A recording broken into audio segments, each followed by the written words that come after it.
I'm actually listening to that Shidduch song you posted, and Yosef is correct. You know way too much about Yiddishkeit for a Gentile. Gentiles aren't allowed to know this much. So let's see what's. Uh, so I should be asleep, but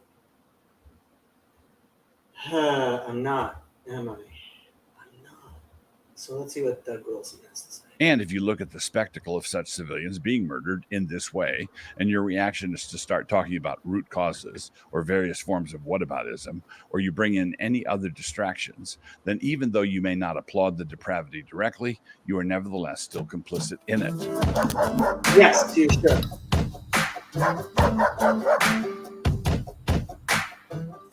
Introduction. So Hamas launched a surprise attack against Israel, which involved thousands of rockets and the deliberate murdering of civilians, along with the kidnapping of multiple hostages. Counting both sides, to date, thousands are injured and hundreds dead. This came just a few weeks after the Biden administration released $6 billion back to Iran, which serves as a funding source for Hamas. And so this attack happening now is probably not a coincidence. As a result, Israel is now in a state of war. And because war always brings along with it the fog of war, especially in our times, an age already bewildered and wandering around in the fog of peace, it is important for us to remember certain key things. And if we are not in a position to remember these principles, then we must recover them.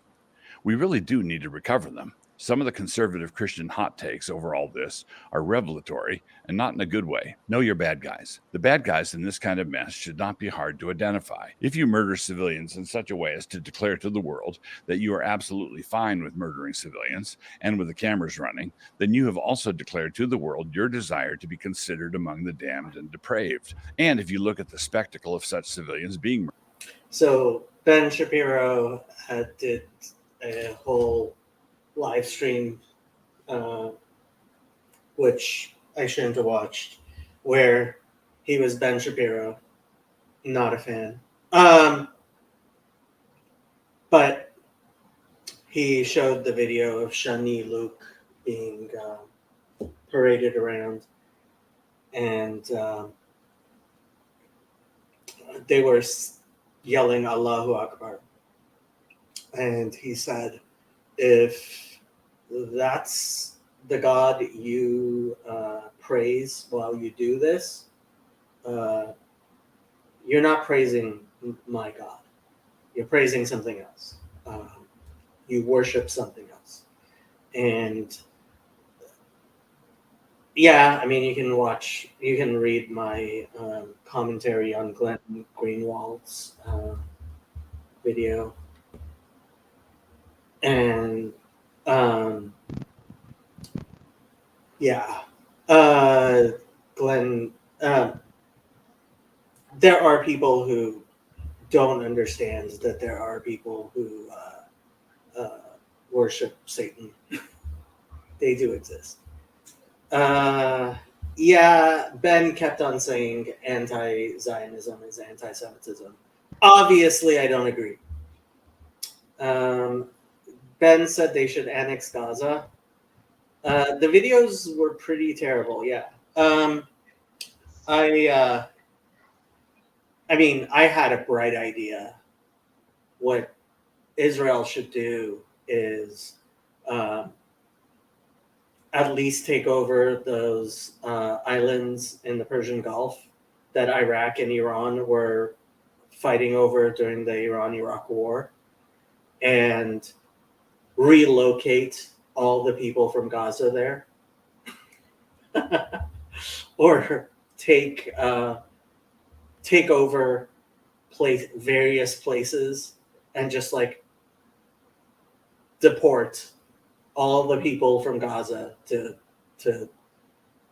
other places.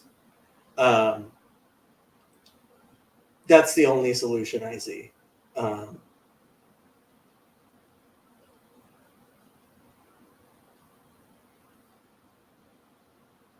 Yeah, I don't know what to tell you.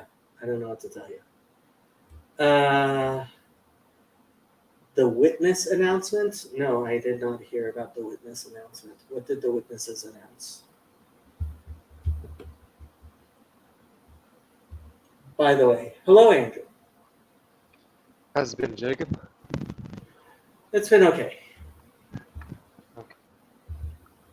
Murdered in this way, and your reaction is to start talking about root causes or various forms of whataboutism, or you bring in any other distractions, then even though you may not applaud the depravity directly, you are nevertheless still complicit in it. Grasping this principle has been made difficult for some by the inflamed state of our modern politics, but that inflammation is itself a symptom of our disease and not an excuse for it. If you then point to what is sure now to be an Israeli invasion of Gaza, in which Israel will very likely go medieval on the leadership of Hamas, and you simply assert a moral equivalence between what Hamas just did and what Israel is about to do, then you are simply revealing that someone, most probably you, has been beating on your moral compass with a ball-peen hammer. Here is why. I'm going to explain this carefully, as though the point were a subtle one, but we must also at the same time recognize What is a ball-peen hammer? that it is not really a subtle one. There's no real nuance here at all. In order to make my point, I'm going to postulate an Israeli war crime perpetrated during this upcoming flattening of Hamas in Gaza. I'm asserting nothing, predicting nothing, and accusing no one, but rather I'm simply laying the groundwork for a thought experiment. Suppose a particular Israeli unit was filled with soldiers who were absolutely furious with all Palestinians and who found themselves with an opportunity to do to a family of Palestinian civilians what had been done in the week prior to a number of Israeli civilians. Say that one of the soldiers had a mother who was killed by a rocket, and another one had a sister who'd been raped and murdered by Hamas. So the men in that unit looked both ways and then executed this Palestinian family in cold blood down to the little kids. But in looking both ways, they failed to see the news drone that caught it all. My point is that when the footage was released, there would be an uproar, and the men involved would all be court-martialed and tried for their war crimes. They would be tried for these crimes by Israel. The fact that some of them had family members who had been brutalized by Hamas. So this was what happened with Ariel Sharon and Sabra and Shatila. The Palestinians constantly talk about the massacre of Sabra and Shatila. So what happened with Sabra and Shatila? Sabra and Shatila were refugee camps in Lebanon, and Christian militias went in and slaughtered a bunch of Palestinian refugees. Hello, Trey. Hello. And your phone is crackling. Is it? It is. Let me put on some headphones. 1 second. I muted you. You can unmute yourself though. What was I saying? I was saying, and then Israel court-martialed Ariel Sharon for not stopping the massacre. Now, I want you to imagine for 5 seconds the Palestinian Authority doing something similar. It wouldn't happen. It would not happen.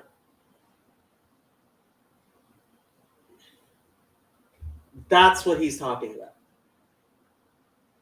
That's what he's talking about. And this is I mean, okay, I'm going to quote myself.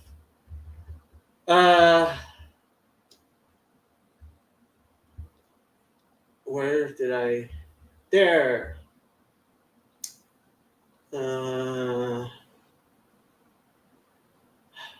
This is my from my commentary on Glenn Greenwald's thing.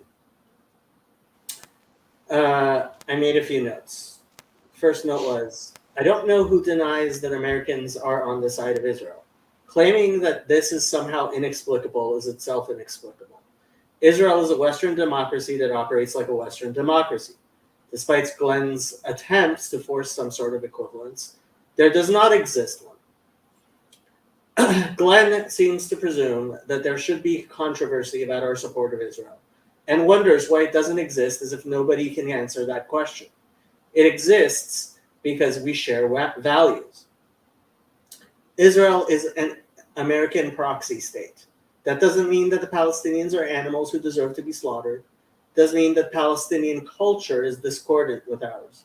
Despite his attempts to find a small number of Israelis who went to watch bombings of Gaza, this was a 2008 video he was showing, by the way. The facts are clear. You will never see dead bodies of naked women being paraded through Israeli streets. There is no moral equivalence, despite Glenn's attempt at creating one. Just because it is not a binary of white hats and black hats doesn't mean that it is an all and indistinguishable gray. Glenn's attempts to turn every attempt to distinguish good from bad into an exercise in hypocrisy is misguided at best. Yeah, the world is not divided between good people and bad people. That does not mean some people are not better people than other people. Hamas would constitute no defense at all, nor should it. And so let us change it up a little bit. Say that the murders were not caught on camera and the bodies were discovered in such a way as to reveal that they'd been summarily executed by somebody, but nobody knew who did it. You would not find various Israeli units, quote unquote, claiming responsibility. And this tells you everything you should need to know. If footage of a Hamas outrage were released, the chances are very good that it would have been released by Hamas. And if the specific criminals involved were identified, those men would not be tried for their behavior, but rather lionized. If you tried to shame some Hamas spokesman with the incident, he would just shrug. He would say that killing Jews was the point, and if you did not know that by now, you should probably give up on a career of news reporting. He would look into your camera and say that the point of everything they were currently doing was dead Jews. Anything else would be mission drift. And you, sitting there with your ball-peen hammer, wouldn't know what to say. But you should know what to say. Wickedness is wickedness, hammer or no hammer. Seeing red. I've called this inability to make this distinction a moral blindness, but such blindness can come through various causes. The ancients said that anger is a brief madness. There are people who go blind who see red when a martial fit is upon them. They do things they would never do in ordinary circumstances. This is not exculpatory in any way, because we are still responsible for what we do in whatever condition we are in, but it nevertheless happens. This is why civilized armies need to be careful to police their own. But when they police their own, by what standard? And where does that standard come from? Why and who says? More on this in a minute. Another cause of blinkered reactions is ideological. A person is so accustomed to dropping every political issue into the slots of his particular concerns that when something like this happens, he just moves seamlessly into a different subject, which happens to be his issue. His talking points are the constant, and the outrages that are happening get woven into his talking points. And it really doesn't matter whether or not I agree with him on that different subject. I happen to believe that it is perverse that our federal government is more concerned about the integrity of Ukraine's border than they are about the U.S. border. But how would that make the Russians the good guys? And an intelligent person could believe that more of our resources should be deployed to the Texas border than to the border between Gaza and Israel. But how would that make Hamas any less wicked? You can stop making excuses for Biden without starting to make excuses for Hamas. And it doesn't help if the talking points are evangelistic in nature. If we were all to be shocked by a macabre set of murders that happened in Connecticut, and somebody online started to say things like, well, the victims probably weren't Christians, and the judgments of God are inscrutable, the only conclusion I would draw is that we had found ourselves an evangelist with a tin ear and a tongue like a brick. Relativism and the just war tradition. But what if someone were to say that the just war tradition began in the West, and that Muslims are not heirs of that tradition? Augustine began wrestling with the issue because in the centuries prior, Christians had simply been the persecuted and did not need to worry about how Christ would have them deploy force. But after Theodosius made Christianity the religion of the empire and the use of force became an option for professing Christians, they had a significant problem to figure out. What do the servants of the Prince of Peace do with this sword in their hands? Augustine stepped in and supplied a number of principles that Christians would need to remember, both ad bellum and in bello. What would justify going to war in the first place, and what principles should govern our conduct once the fighting had started? So what about this objection? This just war standard is a standard that begins with Christianity, and the Muslims are not Christians. The customs of the West, the Geneva Convention can trace its genesis back to Augustine, are not the customs of Islam. So there. This actually illustrates, and very nicely too, why we cannot adopt a humanistic approach to ethics. And the lameness of relativism applies to geopolitical ethics as much as to any other kind of ethics. Moreover, the vacuity of relativism is thrown into high relief by the fact that massive amounts of bloodshed are involved, and all the relativists can do is stammer and look around awkwardly. Our source of ethics has to come from outside the world. If there is not a transcendental foundation for right and wrong, one that outranks every human culture, one that overarches all of them, regardless of their traditions, then everything really is relative. Some societies are cannibalistic and some of them are not. Some of them encourage atrocities against the enemy and others do not. Some of them sacrifice thousands of victims on tops of pyramids and some don't. Tomato, tomato. Speaking of victims on top of pyramids, my son, in one of his novels, portrayed the Aztec outrages as outrages and had a battle with one of his editors over it. Relativism, a bastard stepchild of secularism, is really not in the position to condemn anything. Well, actually, they can condemn one thing, which would be any authoritative word from outside the world telling them to stop being so silly. So, according to the Christian faith, a member of Hamas who gives way to his hatred and who commits atrocities against Jews simply because they are Jews is going to be condemned for his atrocities at the last day by Almighty God. Quote, "For the Son of Man shall come in the glory of his Father with his angels, and then he shall reward every man according to his works." Matthew 16:27. Christ will judge every man, and not just the Christians. Christ will occupy the judgment seat, and all the nations of men will assemble before him. Quote, "And before him shall be gathered all nations." Matthew 25:32. Christ will judge every Hindu, every Buddhist, every atheist, every agnostic, every Muslim, every Christian, and every Jew. His seat of authority is outside the world, and his dominion extends over every nation. We know that Christ will judge every man, and not just the Christians, because God has given us proof of his authority by raising him from the dead. Because Christ rose, we know that he has the authority to evaluate and weigh the deeds of every man. Quote, "Because he hath appointed a day." I have to point out Lazarus also, and Enoch, and Elijah. And so, like, there's been lots of resurrections just in the Bible. But in the which he will judge the world in righteousness by that man whom he hath ordained, whereof he hath given assurance unto all men, in that he hath raised him from the dead. Acts 17:31. What this means is that when the last day arrives, one of the first things that will blow away, like wisps of smoke in a gale, is all our vaunted religious pluralism. Not only will it not constitute any defense of any of our sins then, for every mouth will in fact be stopped, but it will also be revealed that this pluralism of ours was always a sham, always a shift, and always an evasion. Another way of putting this is that Muslims are not justified in their behavior simply because they can point to a passage in the Quran. There are such passages, but pointing to them will avail nothing. The man who gave them the Quran will also be standing before the judge of the whole earth as well. Muslims will discover at that time that Allah is not the true God, and that their warrant for hatred that they thought they possessed from him was not a wait until he finds out who judges him. valid warrant at all. All of that was forbidden by the true God, the one who will do the actual judging. The reason why people retreat into cultural relativism is because they do not understand the God of the Bible. His authority is absolute. And so the fact that these Muslims do not trace their understanding of war back to Augustine is their failure, not their excuse. Be careful what you deify. Although Israel is located in the Middle East, they are still A Christian saying, "Be careful what you deify." He's a Trinitarian. in effect a Western nation. This includes not just their virtues, but also their sins and failures. They, together with other nations in the West, are still able to identify war crimes as war crimes. But they, also together with all the secular nations, are unable to give a satisfactory explanation as to why war crimes should be considered crimes at all. Because Moses on Mount Sinai received the Torah from God. Because of this inability, they have no transcendent word. They have to rely on shock for whatever sympathy they get. But as we are seeing, the shock soon wears off. And as we might anticipate, in the next few days, there will be shocking images coming out of Gaza too. And for the depraved, the shock can even become a recruiting tool for Hamas. Shock is no substitute for transcendent authority. Israel has no more right to their secular state than anyone else has a right to a secular state.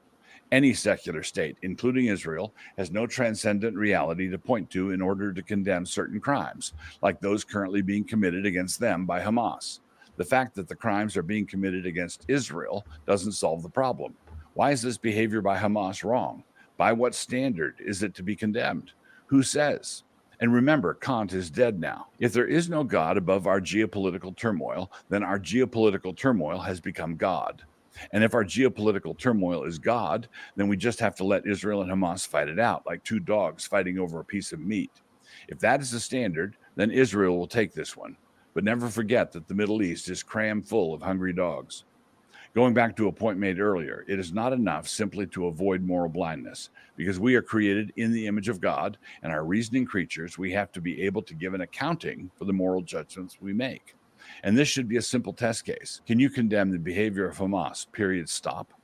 It should be an occasion of dismay that there are quite a few in the West who cannot bring themselves even to do that. But there are even more in the West, enervated by secularism, who are willing to say they are repulsed by Hamas. But if you ask them their grounds for objecting to it, by what standard, all they can do is blink slowly. Why? Who says? But real evil does exist in the world, and a good example of it would be Hamas. This evil must be opposed by those who have a basis for identifying it as real evil. Anything else is just secularist posturing. And the reason I call it posturing becomes evident if we think about it carefully for a few moments. There can be no ethical judgments between nations unless someone has been established by the Ancient of Days as Lord of the nations. The good news is that he has been. Blah, blah, blah. So Trey really, really loves Doug Wilson. Looks like it. I'm so pissed at this man. Why are you pissed at this man? It's just like, okay, so this man is living in Moscow, Idaho, and he feels intensely connected to this, that he feels like he can report on it, and is incentivizing things that he doesn't have barely any connection to, nor does he understand the politics, on a religious commentary channel. And he's saying, there's this moral standard out there. Guys, there's this moral standard. Hey, how many Protestant denominations are there? Are you guys got that moral standard really good? Are you going to go talk to the other 200 moral standards and make it really obvious which moral standard you're pointing to? At least you're a Catholic. You have a tradition of saying No. Okay, Trey, you're just plain wrong. In order for our society to function, we have to have a moral standard. And that doesn't mean that my moral standard has to be the same as your moral standard. It means that in the political realm, we all approach things where we have a democracy where we agree is where the moral standard is. That's how democracy and civic society functions. So without having moral standards, without having moral leadership, that's what pissed me off about the patriarch's statement that Andrew put on the Discord. Moral leadership by the church is necessary. You cannot have a society without moral leadership by moral leaders.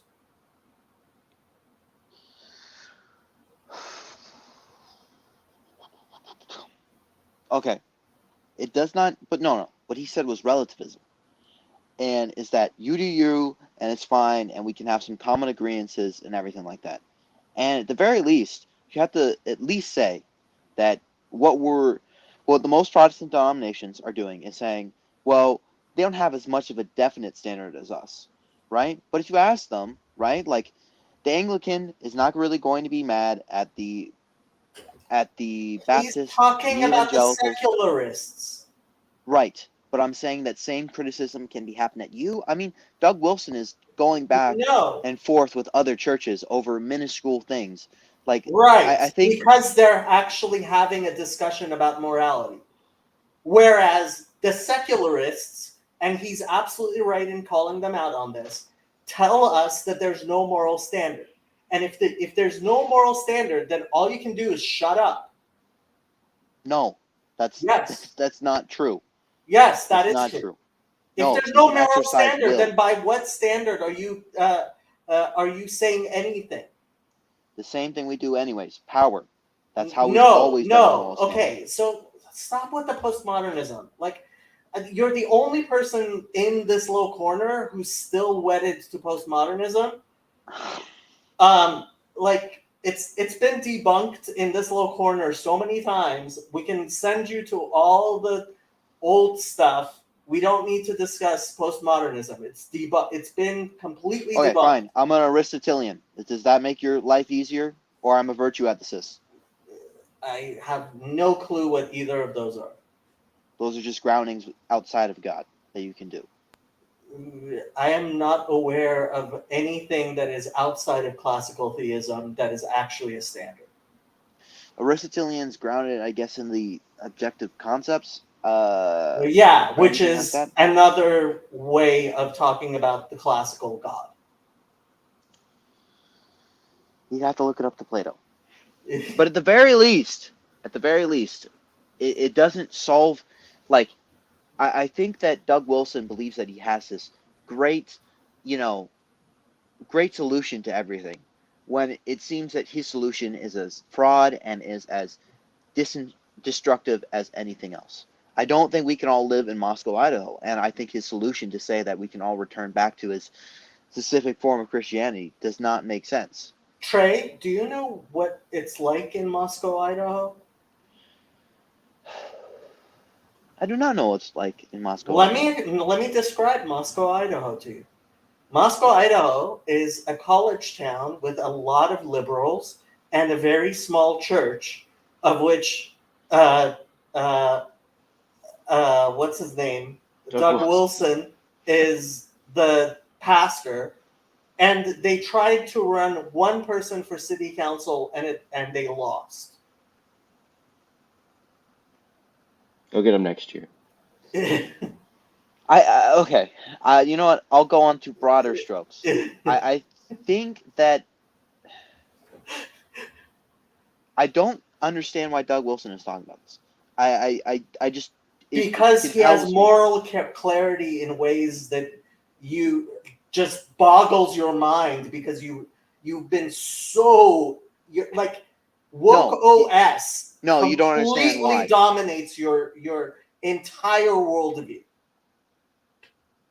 No, you do not understand why. That's so wrong. You can take another pick. It's because of the witness tradition that I've been growing up with. The importance, at the very least, of commenting when you need to comment, of pretty much, at the very least, not trying to stoke political ideas, and pretty much being a spiritual advisor. Doug Wilson should be a spiritual advisor. What does it contribute to saying that Hamas bad and Israel good? Like, how does that help the conversation? Spiritual advice. No, that is spiritual advice. Yes, it is. See, I had no idea that the JWs were so infiltrated by wokeism, like mainstream Protestantism has been. Oh, like Jesus. Oh, yeah. You know what? No, not like Jesus. Woke. Oh, really? Oh, okay, cool. No, not like Jesus. No, not like Jesus at all. You might have noticed that Jesus said things which the politicians of the time hated. Yes. He wasn't beloved by the politicians of the time. Right. Okay. And they went to ask him if he would be king, and he said, "Caesar's things to Caesar, and God's things to God. My kingdom is not of this world. Put down your sword." Okay. Is Doug Wilson running for president?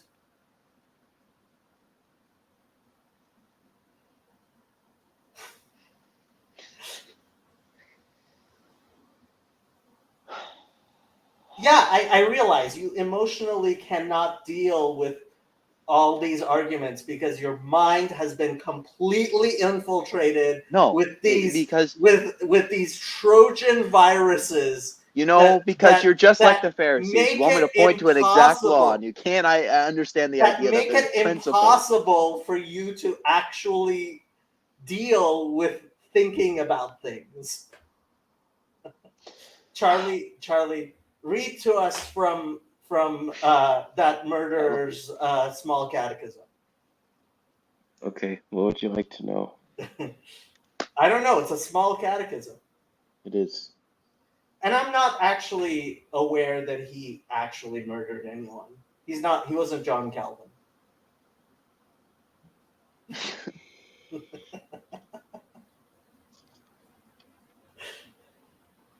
This is so much more fun than spending my time like obsessively looking at news of Israel. I'm just. But okay, you know, I have I to just don't respond. talk back as much as some people. So. Man, I wish that you could just have a few more brain cells and understand Is- what woke or postmodern means in any context. Yeah, because I have Sure. no clue whatsoever. Let me help. Woke means cool, and postmodern means Post Malone's new album.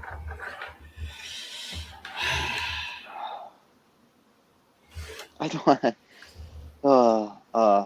It like, what part of that commentary do you think at least understood at all the Palestinians' plight? I just didn't hear anything at the very least about that. What? Hold on. No. He actually had Watch out. a Here we go. pretty good idea of what was going on. What he was talking about was absolutely correct, which is that the Palestinians operate under a very different moral code than the Israelis and Americans do, which is absolutely true. And that was his point. Trey, Right. did you see Yes. the videos of Shani Luke being her dead naked body being paraded through the streets as people yelled Allahu Akbar? Did you see that video? No, I did not. Are And you surprised that something like that happened?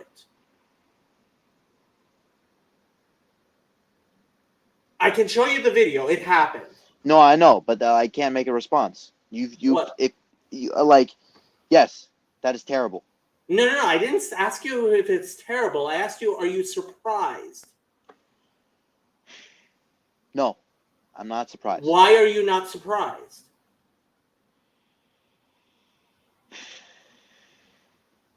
Because Muslims do that.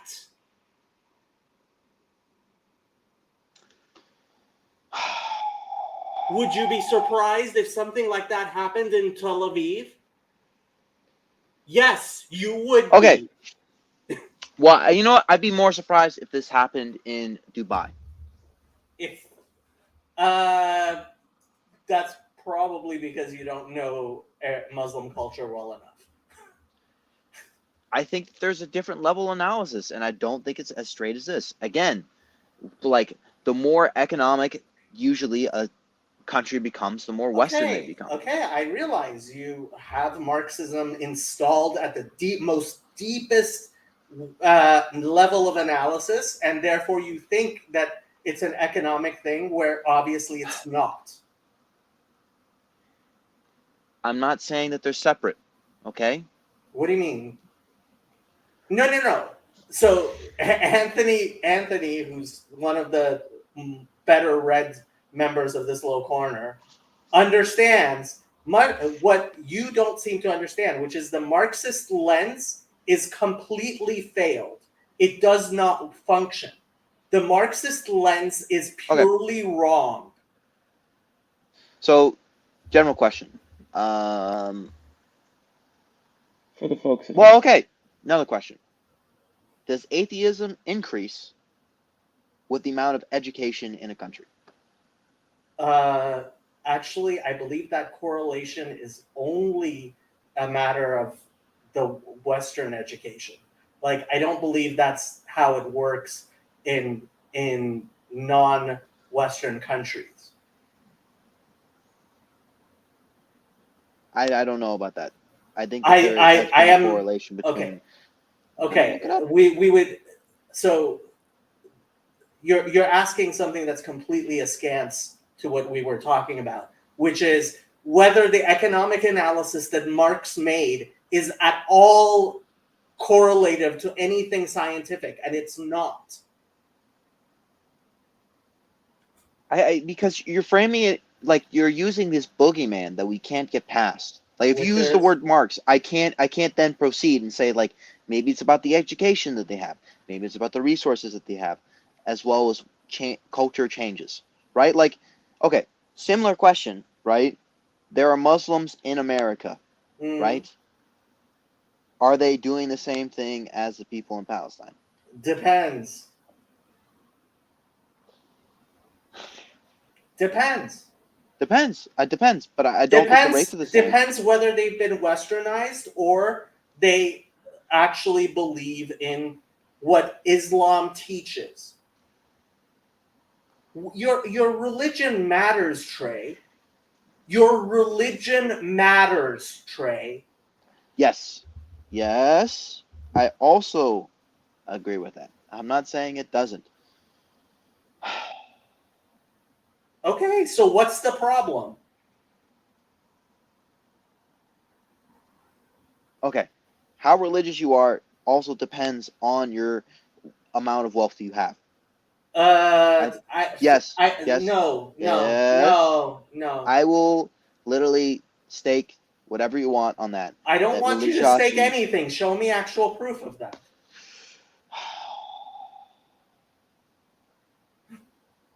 Hello, Teo. I saw a disturbing video from London. Oh my gosh, you and my mom. I got a phone call yesterday at like 9 o'clock because she knew I was in London, in central London for the London Film Festival. And she was panicking, like, it's all kicking off. Where are you? I was like, Mom, I'm in the garden. I've been back home for an hour. So No. I wasn't disturbed because I was worried about you. I was disturbed because your city is overrun by Muslims. Oh, that's London's been Muslim for a while now. So if a single going speakers corner, that's something I've been very aware of.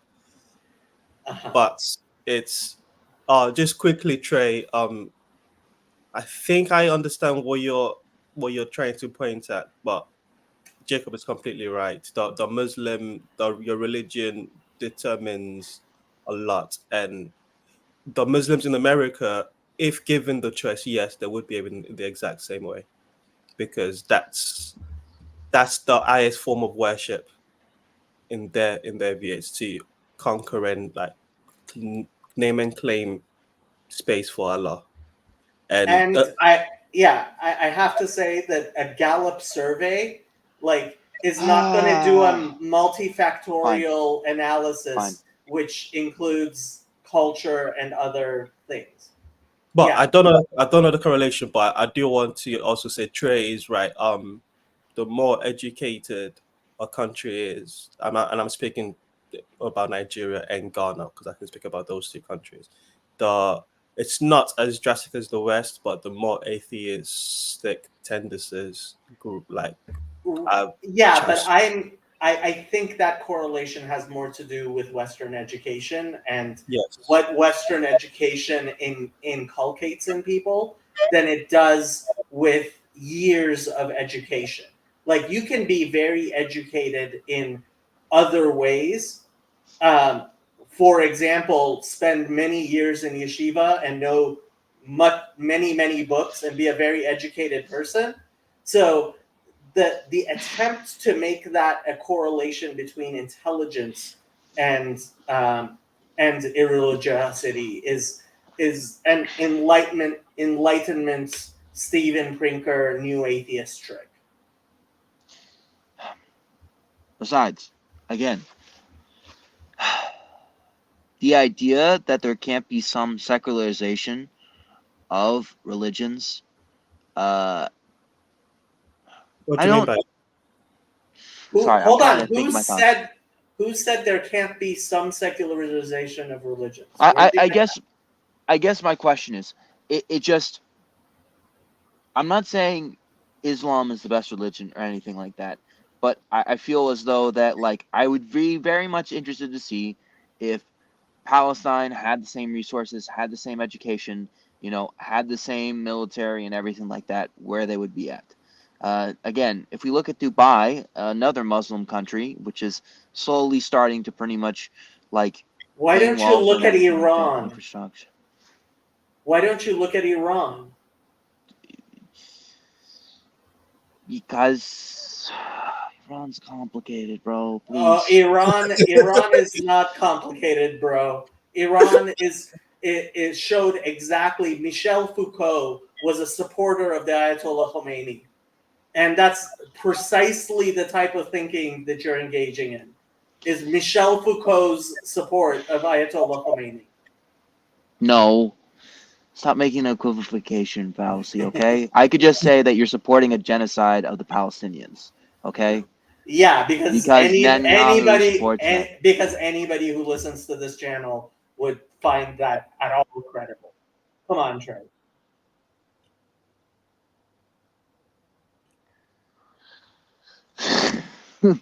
If anybody listening to this channel would ever find that right incredible, that I would support the that are Ayatollah. wrong. Great, cool. There are things that no, you support Michel Foucault.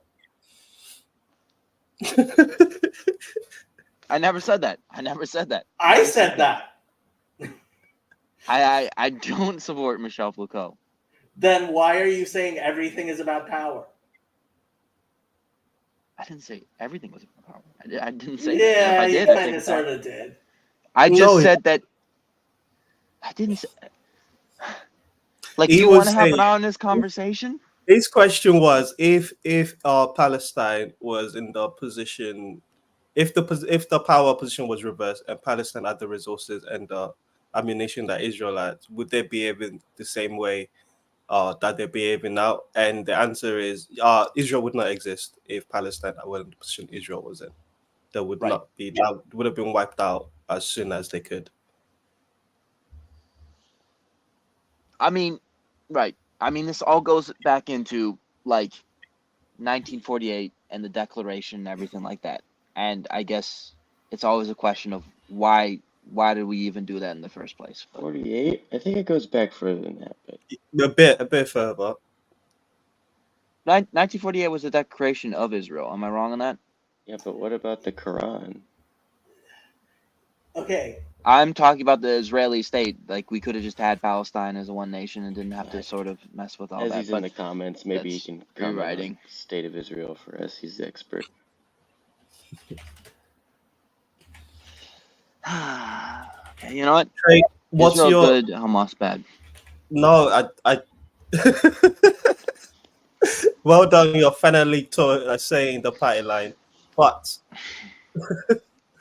what's your experience with Muslims? And yeah, Ez is completely right. Israel would Fing like den that. Großmufti von Jerusalem, einen der einflussreichsten Männer des arabischen Nationalismus.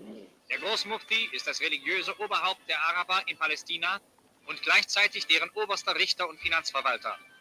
Wegen seiner nationalen Haltung verfolgten ihn die Engländer erbittert und setzten auf So can we That's like a stop frame with the break for me. 1948 bullshit? That was before 1948. I don't even know what that was. That was the Mufti of Jerusalem meeting Do it with again. Hitler. Again, encore. Mufti of Jerusalem meeting Meeting with Adolf Hitler. It's pretty bad. I mean, of course. Yeah, you think. Oh, I love Trey. Wait, that would actually be kind of bad, guys. Also, since you dropped the H word.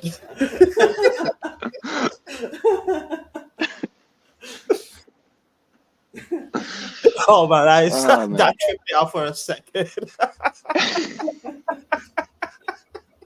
I'm just here to cause trouble. But mine has the cat in it, so that's the plus. Shadow, come here. No, I have Come the real here. shadow. Come here. Shadow doesn't want to come here. Yeah, Tehu, you weren't there when I did that the first time. What the Yeah. heck? Right. Garth says, Jacob hit Trey with the Hitler argument. I mean, like, it just we're going, like, Jake, I guess if we had a time travel machine, like, would you have made Israel a nation? You're talking to somebody who's like a Satmar anti-Zionist. I think the answer is no. So you wouldn't. I mean, God did what he did, and he did for whatever reason he did. But Because like, you're talking to somebody who like forbids extolling Zionism on his channel. Like, I you're talking to somebody who was I used to be a very, very active anti-Zionist. I've calmed down a tiny bit from my Satmar days. But like, so I'm sorry, Trey, but like, I hate to pull the before you were born card, but before you were born, Come on. I was an anti-Zionist. right, This is right. God speaking But like, to Job. I don't know. Maybe I'm just frustrated Where were because you when the there's only foundations one of end. Jerusalem were laid? There's only one end. There's only one end to what? It like Palestine does not exist. That's the only end. Like How's- where else do we go? Honestly, at this point, I think that is the only possible thing.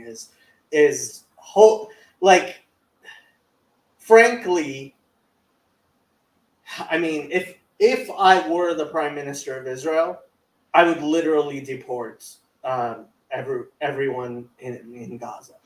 Yeah. And while like that sounds horrible, I just can't think of a better option. Yeah. I don't know. I would like your take on this. What? You go, Tail. No, I was just saying. I think the fact that there's no other option is what Trey's frustrated at, and it's like, okay, is this the only? Do we not have to? Can we? No, nothing. All right, okay, fine. Genocide it is. That's how he sees it. I'm guessing. Well, it's also frustrating because it's like Doug Wilson, like this is the future. Like Doug Wilson's probably father wanted. Like this is the future evangelicals wanted by sort of trying to colonize Israel and set up the state to fulfill biblical prophecy. God. Where Am I do wrong on you- that? Where, yes. Am I wrong on that? Where do you get your entire like? Do you only listen to CNN and MSNBC? Sorry, that is Watchtower propaganda. That's what I was I hear reading what you about. said, but it was probably good. Keep it up, Trey. I mean, am I incorrect that it was evangelicals, at least in the starting? Well, like that doesn't really apply. And then it was like also non-secularists, like atheists as well, pretty much. But Zionism was an anti-religious, mostly communist movement. Well, I've never met a communist as cool as Hezi, so. what do you think about like the Ray Comfort videos that are Who's just being Ray released? Comfort? He's probably like one of the biggest evangelists. Never heard of him. Yeah, you would have, Jacob. Ray Comfort? Mm-hmm. Ray Comfort. Oh, that guy. This guy? Yeah. Most people have no clue that in 2023, the best way to make money on Amazon is not with physical products. He's gonna make me have an aneurysm. So when you face God on Judgment Day, He's you're gonna be innocent or hilarious. guilty. Yes. It's a satire channel, right?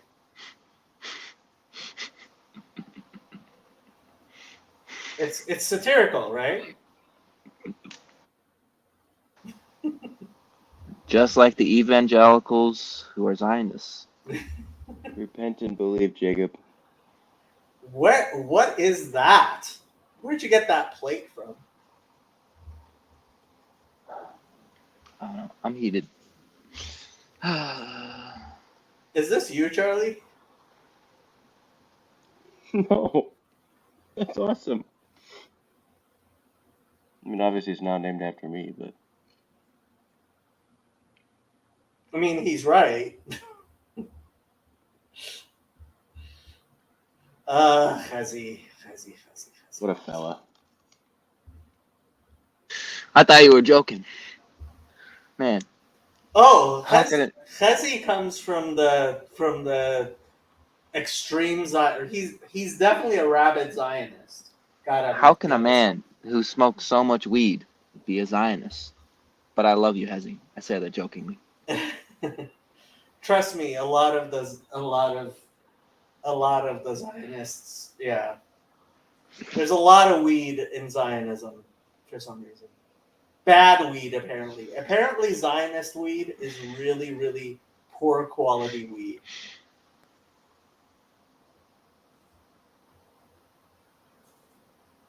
I've never tried any, so I wouldn't know. So, Teo, tell us about your adventures in Londonistan.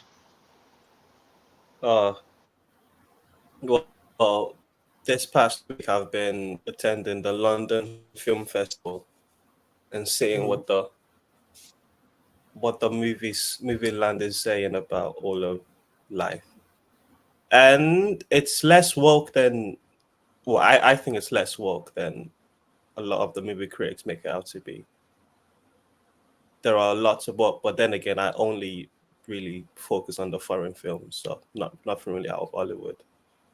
So Foreign films. Foreign films. What do you mean by foreign films? Like French? German? Rwanda, Mexico, and a couple other African countries. But yeah, a few in French. What I've heard is that the Anglosphere is far more woke than anything outside of the Anglosphere. Yes, that is definitely true. But and frankly, Hollywood is having an anti-woke backlash.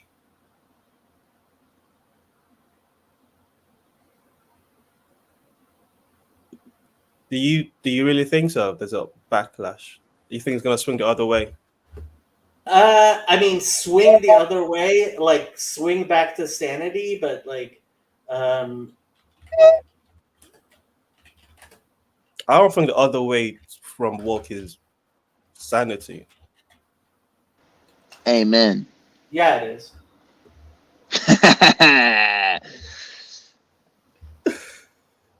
Well, yeah, if you're an anti-wokeist, I suppose, yeah.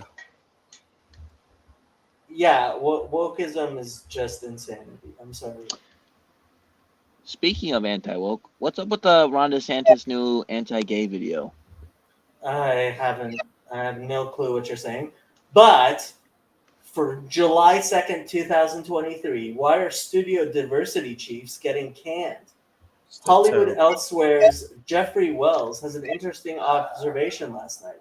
Who or what is behind the departures of all those DEI executives? He's right. I hadn't noticed, but 4 of them left or got fired from their positions over the last 10 days or so.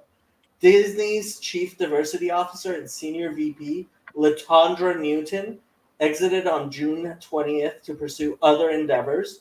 She's leaving a company that is in utter turmoil with failed tent poles and consistently weak box office showings. I have no idea what failed tent poles are. 8 days later, Verna Myers, Netflix's chief of inclusion strategy since 2018, was canned from her position.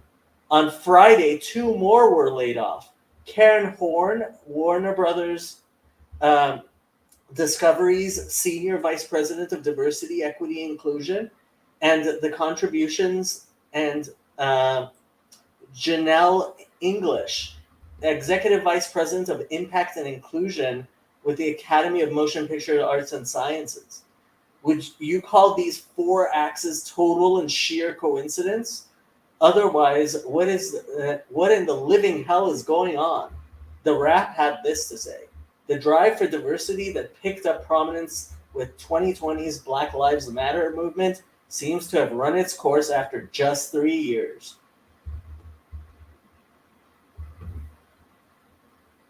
Wokeism is dead. Long live wokeism. In it. Whatever makes you sleep at night, Jacob. That's the melatonin. Yep. I need to keep this man's heart rate down, or we won't have any Fountain of Comfort You Foundation. might have to So leave this. I'm just gonna feed him like anti-woke movies, so he like goes to sleep and he doesn't have a heart attack. What's an example of an anti-woke movie? Jacob, repeat after Anything the me. Daily Wire makes. The gender wage gap is false. Joker was actually an anti-woke movie. Joker was a great film. It was. You It know- was very good. Wait. Joker was an anti-woke movie? Yeah.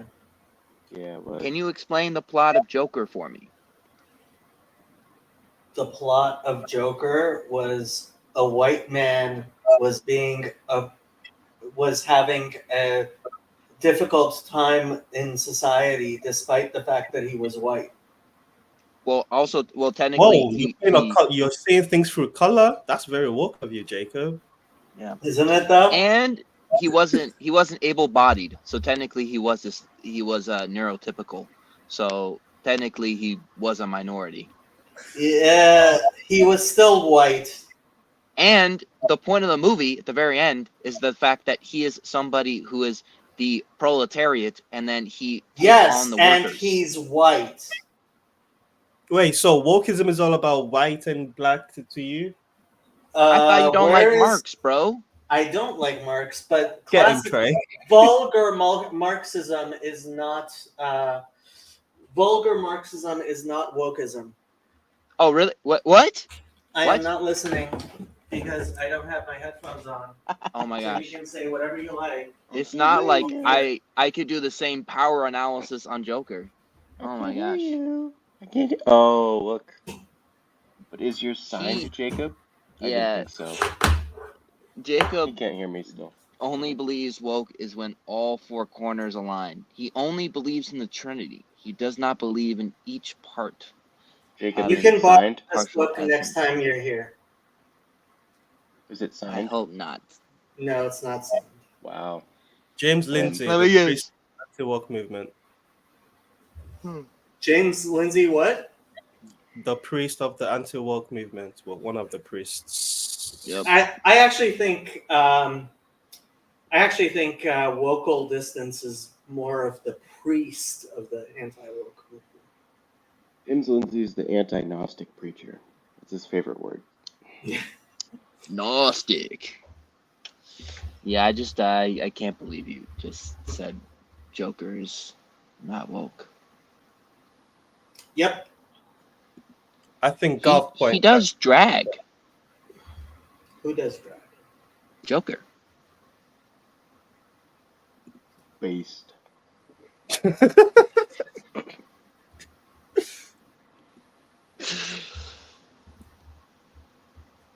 Slay. Trey, what's your favorite movie? The Serbian film. Is that a title? There's one film in Serbian. I missed the joke. I'm cracking up though. Teo, how do you know that movie? Okay. Well, Google, do your worst. Teo, what are you laughing at, and what am I not getting? Oh, Because I was a Serbian teenager movie? once. And yeah. That film is I- like a rite of passage. You have to watch it before you become a man. Ah, of course. It only Which has is why I will never become a man. Is that what you're telling me? Oh, That is that's quite a exactly what I'm telling synopsis. Jacob. I don't think I'll watch it, but Huh. explains a few things. This is not very short. It's 18 minutes, Kazi. 18 minutes. What? Are we gonna watch this? No, the Kazi movie's wants in- us to Don't. watch this. No, the Don't. movie's 2 hours long. Don't. Not 18 minutes. Oh, okay. We're talking about something else. Lord. Okay. Kazi wants us to listen to the anti-woke warriors. The narrative about Israel essentially is that as a compensation for the Holocaust, the Jews were given a piece of someone else's land in the Middle East Listen, where they've settled, and I'm now not- there is a battle over that piece of land We because of paused that it original already. sin, if you like, which is a viewpoint that, frankly, up until I paused started it. listening to some of your talk, They were already wrong like 4 times. However, I just can't stand the guy on the left's accent. Alright, go ahead and start. He's British. I know. Yeah, but Whichever It's Hey, area he's he's unshakable in from. my Really? understanding. Yeah, absolutely. Because I don't know. I honestly don't know. Yeah, enough about that's the default narrative. it. Yeah. So, in what way is that not the case, Melanie? Every single thing that you just said is untrue.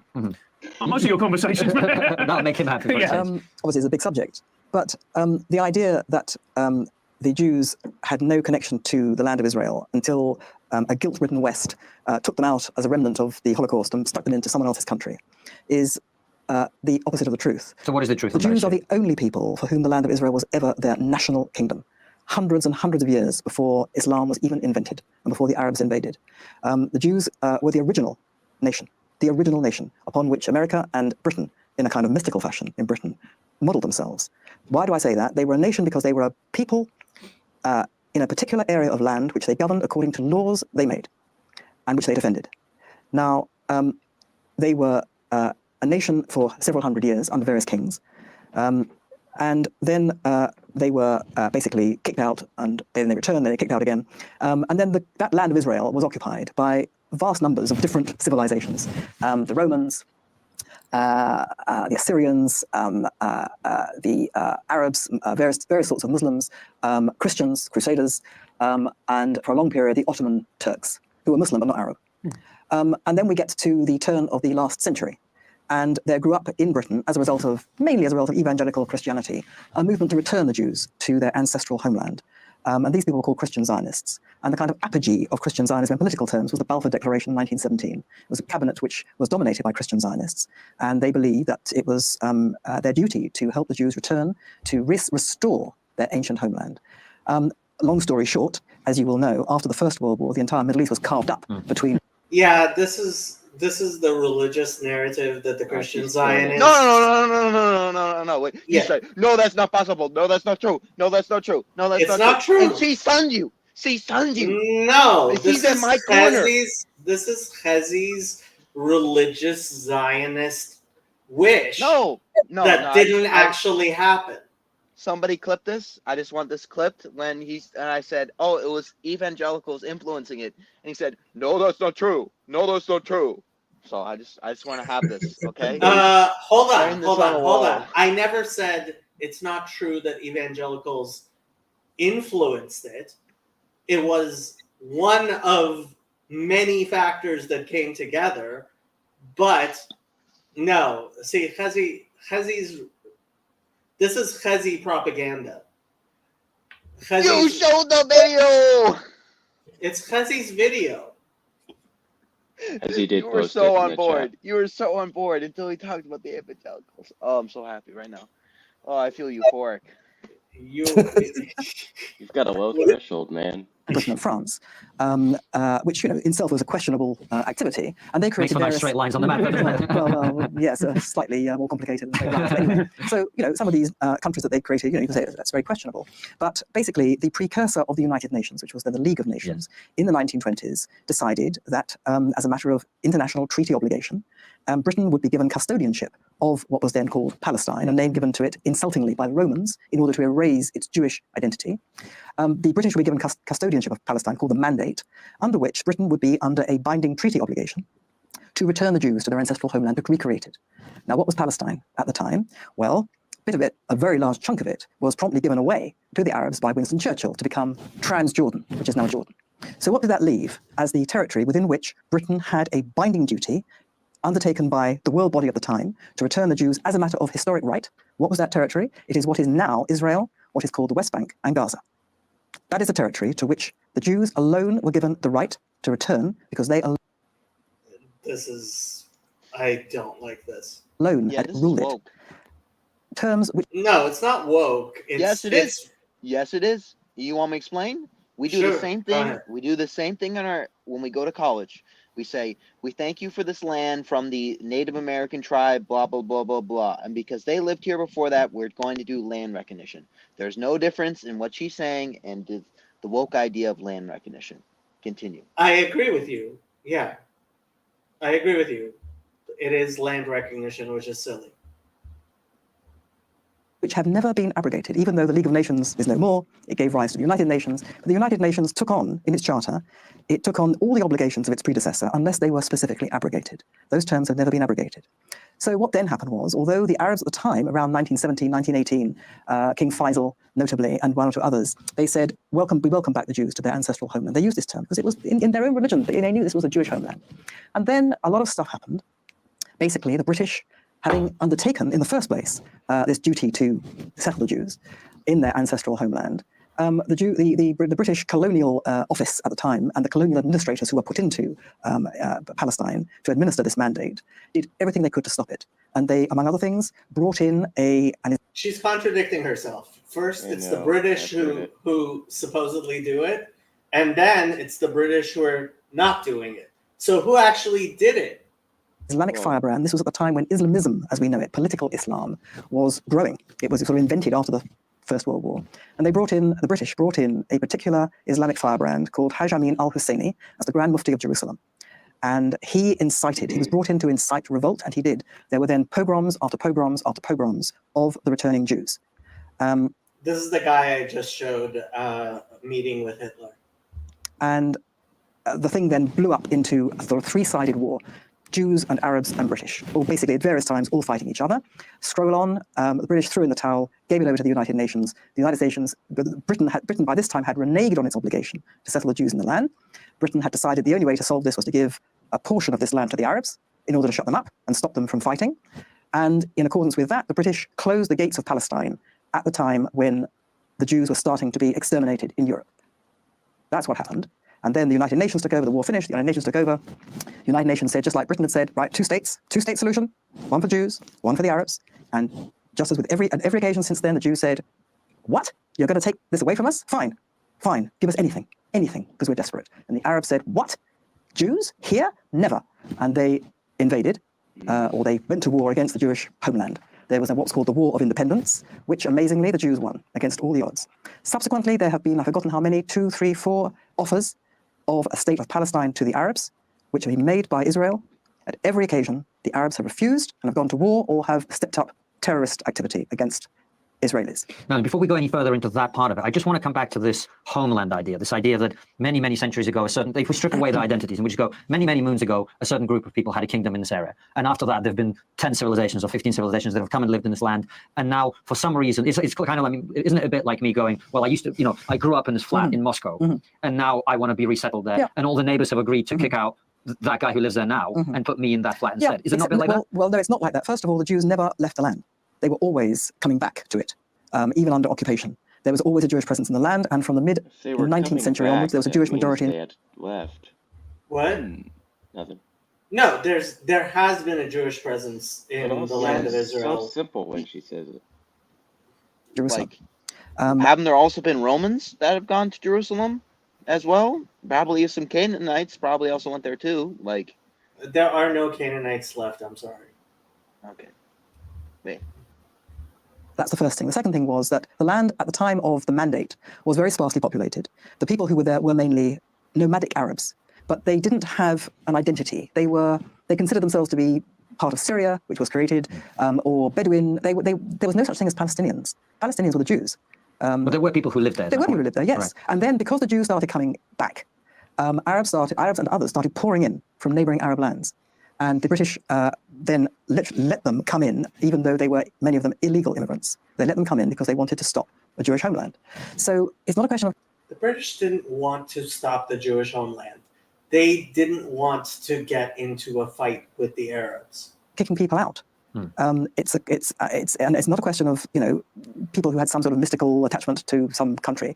You're talking about the Jewish people who have been persecuted in virtually every country in which they've settled. No country ever wanted them, apart from India and China, which have never had a problem with their Jewish populations. But in Europe, no way. Nobody wanted them. And it was in respect of that, as well as the fact that they were the original nation and have always wanted to go back, that they were considered to have the right to go back. So is this kind of perpetual persecution I'm just trying to get this logically clear, perpetual persecution of Jews in Europe. Yes. Is that what uniquely in the history of humanity gives Jews the right to resettle a land in which they didn't have that much of a presence? No, it was their country. But a long time ago. Okay, so why do people think that if they think that it was the Palestinians' country a long time ago, that means that they should have it. But they were living there in the But they 19th weren't. century. But they weren't. There was no such thing as the Palestinians. There was no such thing as the Palestinian people. There was no Palestinian people until it was invented in the mid-1960s. But there was these nomadic Arabs who lived there. Yeah, but they didn't want a country of their own. The Jews were a nation. They had a country of their own. And it was taken away from them, and then they were persecuted around the world. And so it seemed only decent and fair that they should have it back. And a lot of people at the time thought that was absolutely fine. But there was a resistance whipped up, which was basically a religious resistance, in my view, and remains basically It was not a religious resistance, but it was whipped up politically. a religious resistance. Because if you look at the Arab world, the Muslim world, unfortunately, and look at the Palestinian Arabs and what they are producing day by day in terms of what they teach their children and the materials that they put out, it's not really accurate just to say it's anti-Israel, which indeed it is. And it's certainly the case that they want, in my view, and I think this is proven by what they say and what they do and their insignia and their flags and their materials, they want Israel gone. They don't want two states, they want Israel gone. But it's much worse than that. What they're producing day by day is anti-Jewish venom. Crude, conspiratorial. Jews are uniquely the source of evil in the world. That's what they're producing. That's what they're teaching their children to hate. And people in the West just have no idea of this because it is never, ever reported. And so I got into a lot of difficulty because until the year 2000, I'd never been to Israel, never wanted to go. I thought, as a British Jew, I was, it was great, it was fine, it was nothing to do with me. And I'd bought into quite a lot of the stuff that, we've been talking about because, if you don't know about the Middle East, why would you think any different? In 1982, when I was at The Guardian, I was brought up very sharply against the fact that, as a British Jew, I spoke, as a matter of fairness, about why there seemed to be a double standard in the reporting of Israel at that time, as opposed to reporting of Syria. Syria at that time had murdered or caused to be killed between 15 and 40,000 opponents of President Assad, the father of the President Assad, and it was virtually not reported at The Guardian. It was a few paragraphs, it was nothing. Whereas Israel was at war in Lebanon, and it was a front page story every day, it was furious editorials, it was outrage op-eds, and I said, why is there a double standard? And that's when I realized the racism of the left, because I was told, of course there's a double standard. You don't expect us to treat the developing world like us. The developing world is not brought up as we are to respect human life. Consequently, we can't judge them by our standards. That's racism. I went, what? So let me get this right. If someone's born into the developing world, they're not entitled to the same rights to life and liberty as we are? Isn't that racism? And they said, why are you so upset? We do you the great honor. I became you. Like that. You. We do you the great honor of assuming that you and Israel, and I became Israel, that you and Israel adhere to the same principles as we do. Respect for human life. So we judge you by our standards. And what's more, you tell us that you are morally superior to us, so we should judge you by higher standards. And that's when I realized the anti-Semitism of the left and the racism of the left. And that's when I first realized that my naive belief that we were all marching to the same tune, behind the same banner of decency, was not the case. They were on the other side.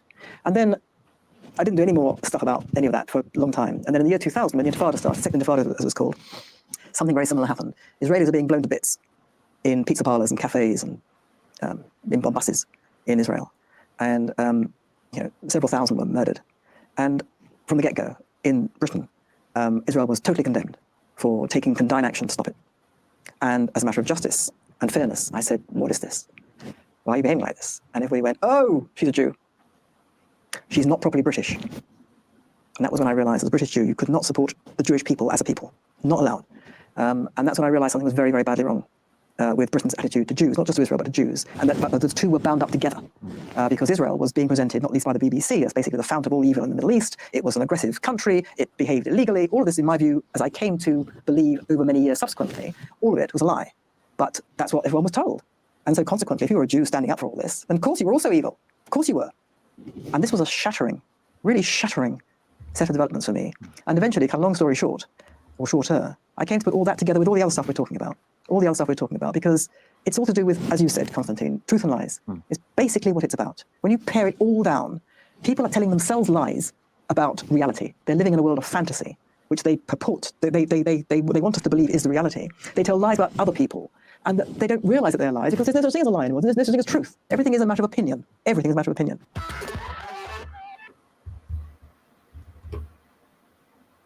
It's over. It is over.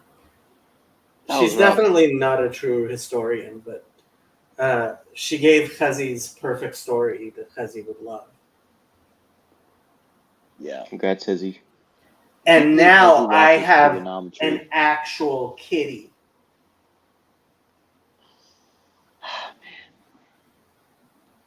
Good. I thought. Give the Dutch New York back right now. We have a two-state No. solution to the competing claims of Spain and France in regard to Exactly. Louisiana. We bought it fair and square.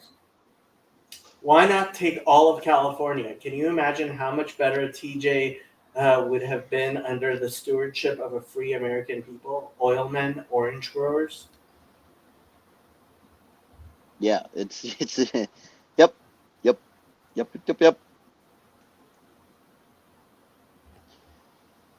Well, this is the world evangelicals wanted. It's the world, and it's the world they got. We should kill all the evangelicals. All? Oh, Okay, just half of them. There's got to be one or two good ones. everybody but Tail. And a snap specifically for evangelicals. Well, Trey specifically thinks evangelicals are uniquely evil.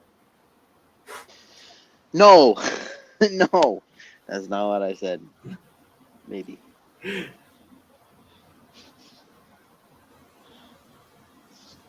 Just the evangelicals that try to make ginger cows. How about that? You know about the ginger cows? Yep, I was reading about it in the Israel book, and they had a little blurb about how there's a Christians in Idaho, because apparently there was a Jewish prophecy that there's a ginger cow, something right? The red heifer is in the Right. Bible, Trey. It is, just It in is. between the pages. It's in Deuteronomy, I think. Where's the red heifer? Red heifer. I must have skipped that part. Me too. Or it's just like one of those things where it's like a scripture that's just it's like a little blurb, and it's like, oh my gosh, you don't understand. So there is a purification rite. Numbers 19, 1 through 22. Oh, it's one of the rights. Yeah, I definitely skipped it. Yep. And thou shalt not, blah blah Excellent. blah. And don't spill your seed and your seeds.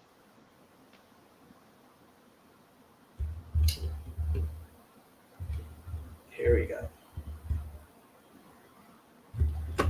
And the Lord spoke to Moshe and Aharon, saying, This is the ordinance of the Torah, which the Lord has commanded, saying, Speak to the children of Israel, that they bring thee a red heifer without a defect, in which there is no blemish, upon which never came a yoke.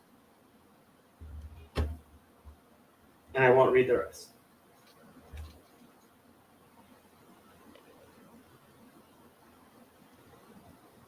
Okay. I'm going to Sounds bed. good. You are Good in visual bed. Stuff. I know, but I'm going to sleep. Fine. Good Oh, night, man. Trey. Good night. Night Trey. If gingers actually sleep. You know, honestly, like, I'd do it. I'd sacrifice. Why can't I just be the cow? I'll sacrifice myself to make peace in the Middle East. I'd do Because that. we don't believe in human sacrifice. And the cow has to be without blemish.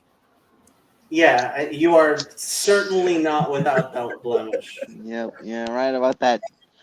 Got all these freckles. Well. They're everywhere. Good night. Good Nice seeing you, night. Tail. Night Trey.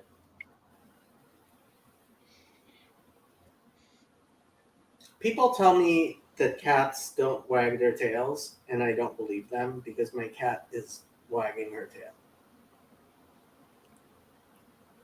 You're not Okay. supposed to be wagging your tail.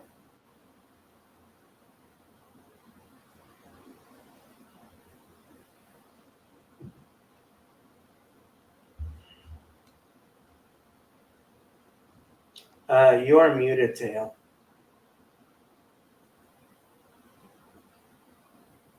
He's very muted. He's deliberately muted. Thriving. How's school going, Jacob? Oh, don't remind me.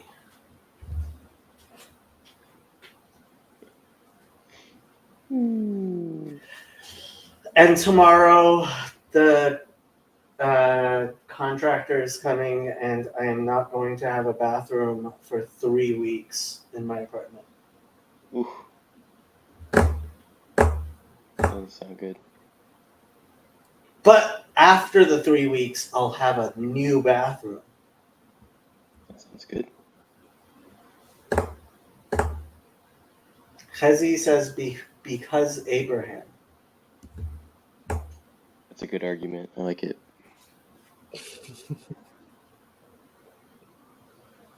Did you end up buying that denim jacket? No, not yet. Good. Kel Zeldin would be very, very upset to hear that. Kale? Yes. Isn't that his name? You said Yeah. Cal, but yeah. Kel.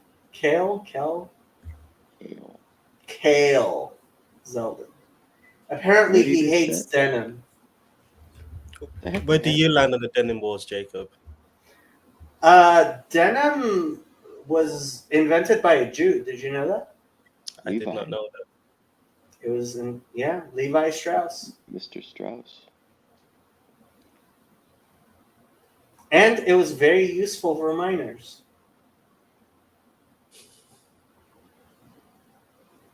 So you're pro denim. Denim has its places. Which is?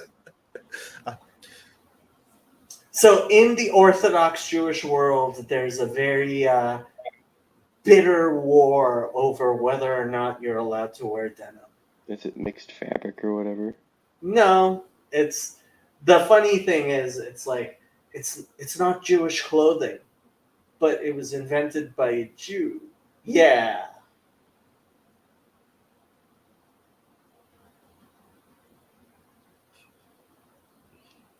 Yep. Ridiculous. That's what I have to say about it. Yep. I'm sure Chezi used to wear denim back when it was fashionable, and everybody.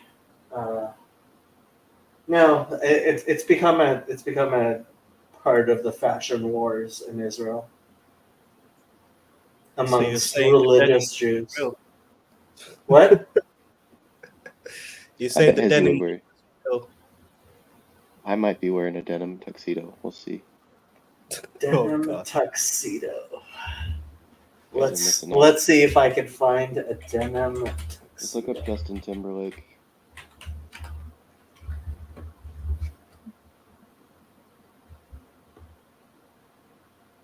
I do not see. Oh, is that Justin Timberlake wearing a denim tuxedo? Probably. High likelihood.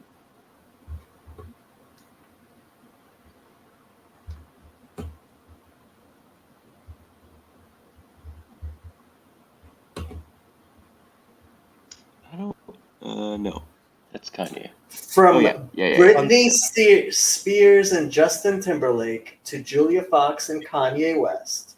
Denim on denim is the new couple uniform. It's not, but it's pretty cool. It's a bit much. And I love If Kanye. blue's your favorite color, I do like blue. it's all reasonable people. All reasonable people should. Don't tell Kale. He'll be very, very upset. I went home for the weekend and now I don't know where any of my cords are. It's upsetting. Dawn finds all this denim atrocious. I'm so sorry, Don. I have no idea what Kanye is at with the Jewish people. DEFCON 1.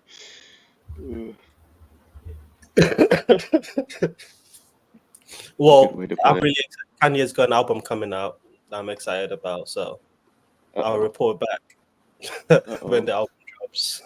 I'll tell you, Jesus Walks is one of my favorite songs. Me too. I don't think I actually heard it, but yeah, me too. Really? You haven't heard Jesus Walks? Oh, what's in the rap? Or hip hop? Or Kanye? Boom, boom, boom, boom, boom, boom, boom. Come on, Teo, sing the rest of it. Oh, you get copyright strike. I like your channel too much. No, if you're singing it, it won't get It won't recognize it. We'll be safe. Teo's our sound guy. Whatever he sings flies under the radar. He is Get trademarking use. What are use? Yeezys, but for Jewish people. Yeezys for you. I haven't seen anything about that, but I bet that's what he's. That does sound like a very Kanye idea.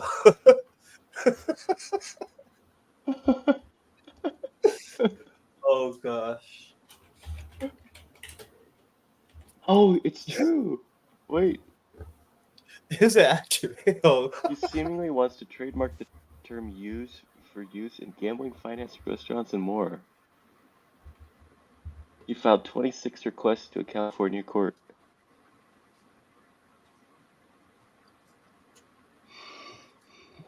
He's a wild boy.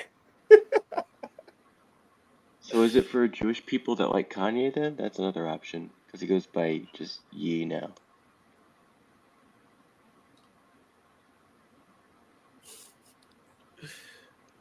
I think that one will be fire. Just based off the amount of controversy that's already bubbling under the surface. We have a lot of rogue actors nowadays. Like, what's Kanye doing? Nobody knows.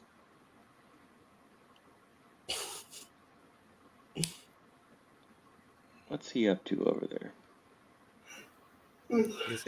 He's in Italy, getting up to some wild stuff and making an album. I bet.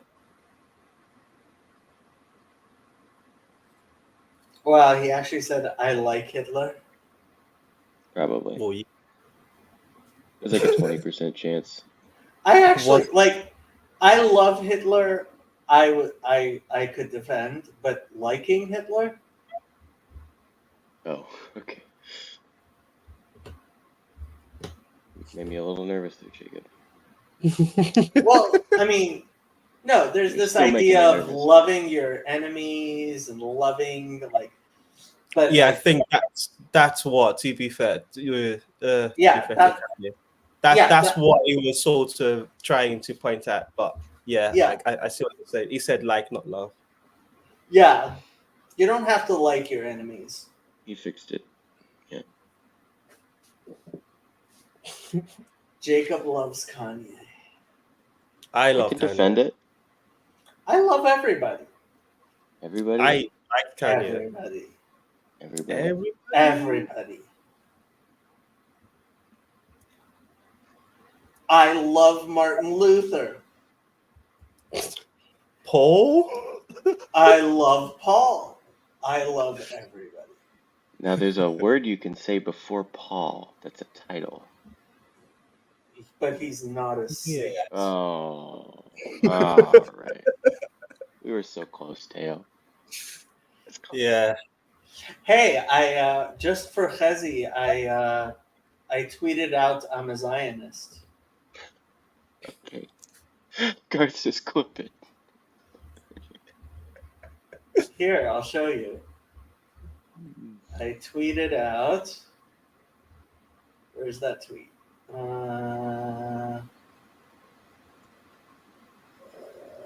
If opposing terrorists whose core value is kill all Jews, it makes me a Zionist, then I guess I'm a Zionist. Okay, well. See? So you're Zionist with disclaimer. If opposing terrorists whose core value is kill all Jews. I think I'm a Zionist, guys. Uh-oh. Yeah, I think we've all been roped into Zionism now, if that's what you're going by. Hey, look at us. Whoa, Inception. Ooh. Let's see if we can start an accidental dance party. Can you maximize that and see how deep we can go into watching ourselves scroll, watching you scroll? Zion Pilled, yes, we've all been There we Zion Pilled. go. Can you how deep we can Come on. go into watching Whoa. ourselves scroll, watching you No, scroll? no. Zion Pilled, yes, we've all been There we Zion go. Pilled. Can you Nobody say anything. maximize that and see how deep we can Come on. go into watching Whoa. ourselves scroll, watching you No, scroll? no. Zion Pilled, yes, we've all been There we Zion go. Pilled. Can you Nobody say anything. maximize that and see how deep we can Come on. go into watching Whoa. ourselves scroll, watching you No, scroll? no. Zion Pilled, yes, we've all been There we Zion go. Pilled. Can you Nobody say anything. maximize that and see how deep we can go into watching Whoa. ourselves scroll, watching you No, scroll? no. Zion Pilled. This is an underrated comment. I too get Zion Pilled, for real, for real. Lauren Hill Zion is an excellent song. No cap. No cap. We got to keep it hip in here for the old man. Keeping Jacob cool, keeping Jacob's channel cool by saying all the new slangs. Zion Pilled.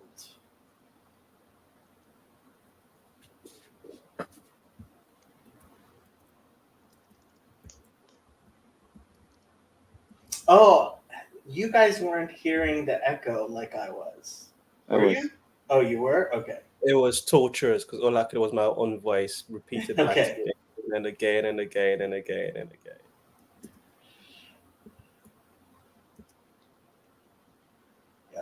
Yep.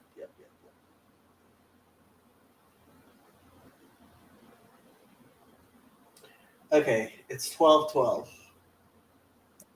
Kind of cool. Well, you're a girl that's into astrology. Oh my Jacob gosh. is what do you sussy. want? How am I sussy? You're sus. I am sus, but how am I sussy? Oh, I think that's the note we should end on. Jacob is sus. Changing my nickname is my new favorite trick. What's your Audio new app. favorite? Changing my username on here. Oh. Fine. I am going to end this stream. Ooh.